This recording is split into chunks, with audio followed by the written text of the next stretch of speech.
the roll, please. Indeed. Salmonson.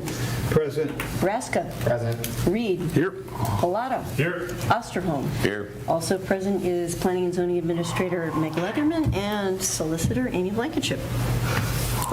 Village Manager Johnny Burns made an appearance. Slow day. Reviewing the agenda, we have one case tonight, and then we have some training afterwards. Meg, was there any communications? Judy. Or Judy? Nope, no communication. Communications. Has everybody had a chance to read the minutes? Sir. Does anybody have any corrections to the minutes, or additions, deletions? Can we take a vote on... I'll make a motion to accept the minutes. Seconded. we have a nomination and a second. Judy, would you call the roll? I can. We can also do this by voice vote. Let's Yes. do all those in favor say aye. Aye. Any opposed? The minutes are accepted.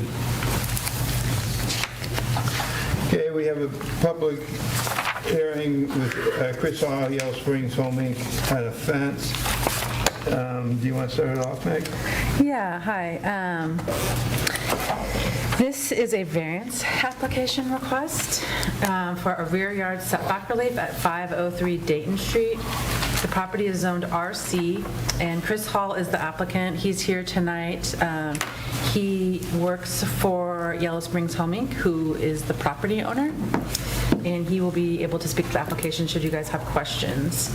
This is actually a request for setback relief, not a fence, just to clarify. Adjoining property owners were mailed a notice on October 1st, 2024. Signs were posted on the property on October 4th, and a notice was published in the paper also on October 4th advertising the meeting. A staff report was prepared that outlines the applicable village code, which was provided to the board also on October 4th and posted on our website on October 4th.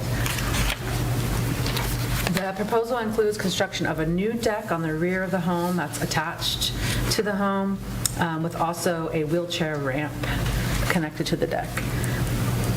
The dimensions of the proposed deck are 16 feet by 8 feet, and with the ramp would be about 20 feet by 8 feet. The existing home is situated on a somewhat small lot for Yellow Springs, about 6,800 square feet, which places the rear of the home directly on the minimum rear setback of 15 feet.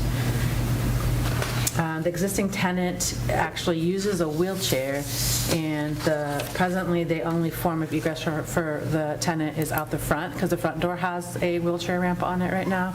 And so they would like to add a deck with the wheelchair ramp to the rear so that the tenant has ability to access both the front and the rear in the event of an emergency. The actual encroachment of the deck is by 8 feet, and so this would be a variance of 7 feet, since the minimum is 15 feet. And that is all I have, and I will stand for any questions. Doesn't appear to have any questions. Call Chris up, see if you want to say anything. Oh, Does staff have any concerns about the setback, the variance that they would like to voice? I think it makes sense from a emergency perspective for their use, and just the code requires a variance to go into the setback, so that's why we're here tonight. So as part of what you're asking, Matt, because you're anticipating the question number 4 on the DUNCAN standards that asks whether it might adversely affect any governmental things, be in a right-of-way, be impacting any utilities. Is that sort of what you're looking for? Yes. Okay, thanks, sorry. Yeah, no, I don't see any concerns with it. I went to the site, and it doesn't appear to be any electric lines there or any utilities that it would interfere with. Is the property to the south of that house, that's also a home Inc. property, correct? Yes. Okay, thank you. Do you know if that property to the south, that jog in the property line, does that meet the setback requirements? I believe so. I believe they're just, that when you look at the property to the south, that's a side yard setback, Yep. and side yard is a little bit less. The It's rear 5 has- feet, right? Yeah, exactly. But it looks like less than 5 feet. But when you they are drive by. pretty close, yeah, together, the homes are for Yeah, okay. Yellow Springs. Trying to see if the applicant wants to say. Yeah, I missed the question, I overlooked Matt, didn't mean to. Chris, do you have anything you'd like to offer? I think Meg did a great job of capturing it in the report. As Mr. Plata mentioned, the property to the south is also a homing property. I spoke directly with that homeowner who reached out when he got the notice and just said, hey, got this, is this something I need to think about or whatever. We talked through it. He was excited to, knowing that his neighbor would be a little bit safer with this project. They get along really well. I said, hey, maybe I'll see her a little bit more out there. The grant funding for this project has been secured through a partnership with the Huntington National Bank and the Federal Home Loan Bank of Cincinnati through the Carol M. Peterson Housing Fund. That's a fund that we've used a number of years, and I say that to promote that so that when we have more opportunities this coming year, I really am hopeful that we can get as much here in our community as we possibly can. I invite any other questions you have, but we try to make it as straightforward as possible. Yeah, I think that was my only question that your answer to is that as long as they're both homemade houses and it's your property and the tenants are good with it, then you're pretty, you're comfortable with it, and they're comfortable with it. To the point Matt was making, there is a water line that comes from the other property there, 511 Dayton Street, which you can kind of see the very corner of, that does have an easement, so that water line goes out to High Street. The contractor is aware of that and knows to make sure that we get that marked and everything before any construction would commence. Thank you, sir. Can I, I'm sorry, because I can't tell from what you've described. So would the deck cover over that water line in any way, or is it just closer to it? It would be closer to Okay. it, but yeah, no, it would not cover that. Okay, thank you. Let me study it. Any other questions? Thank you, sir. Thank you. I'd like to open the public meeting now. Does anybody have anything to say?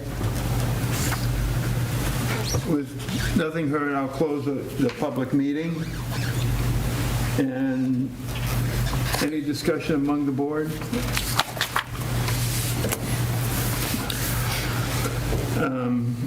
Judy, you can read the DUNCAN standards when you get caught up. Please. I'm good.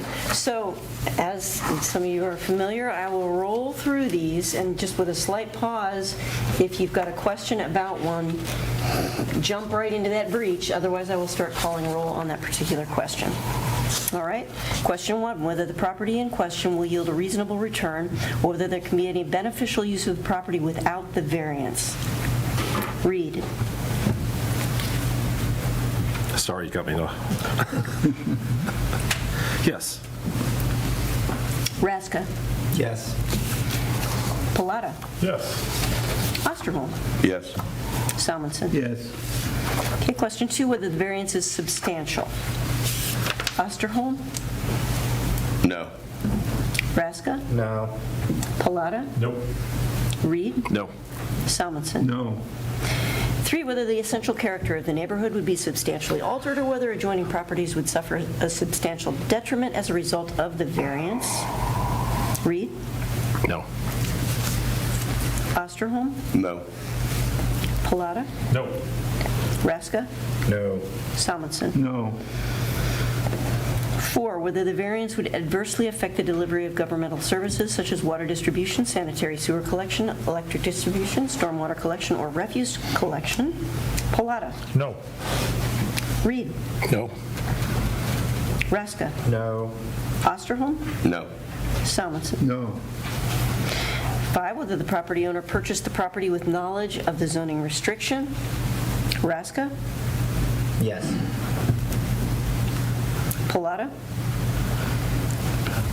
You're the property owner, right? They're the property owner. Who's the property owner? Yeah, you homemade. Homemaker is the property owner. Gotcha. Okay. Yes. Was that you? Yes? Yes. Okay. Osterholm. Yes. Reed. Yes. Salmonson. Yes.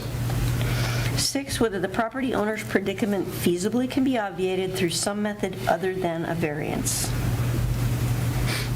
Osterholm. No.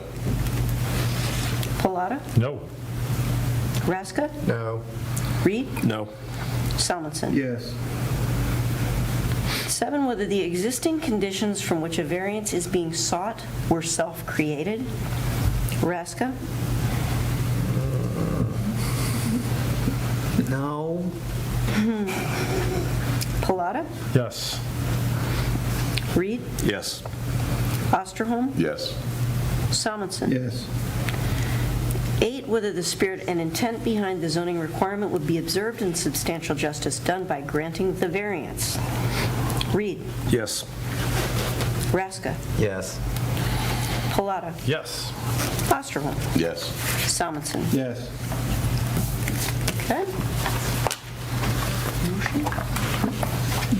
I'd like to entertain a Before we close this discussion, it seems like every property in this neighborhood has a zoning violation on it. Is that, I mean, there's a garage right on the street or a shed across the street from this, across High Street. I mean, there's a lot of stuff going on here. I don't know if they necessarily have violations. Maybe some of them were built before. Well, that's kind of my question is, was this, Yeah. Is that something, I guess I would say that that there may be some that aren't in conformance with the code that exists today, but that doesn't necessarily mean that they're unlawful. right, right. All right, that was, sorry, go ahead, Tony. We're just glad they're doing the right thing by coming and asking.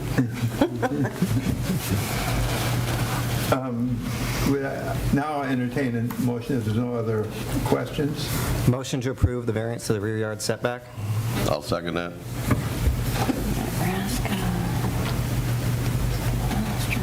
Judy, you'll call the roll on this one, please. Reed. Approve, yes. Pallotta. Yes. Osterholm. Yes. Raska. Approve, yes. Salmonson. Yes. Thank you. Congratulations. That was quick. I'm really appreciative of everybody's time, and thank you so much. Thanks for asking.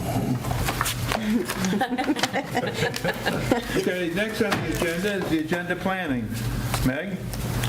I don't have any other Good. variances coming up that I know of. We have a couple more weeks, and then if we don't have any, we can cancel potentially, right? It's called when need arises, so if There's no need you now. don't hear from me, but there's a fair amount of lead time required, so I'll give you usually 3 weeks lead Yeah, at time, least. and then Yeah. give you a couple of dates for options, so.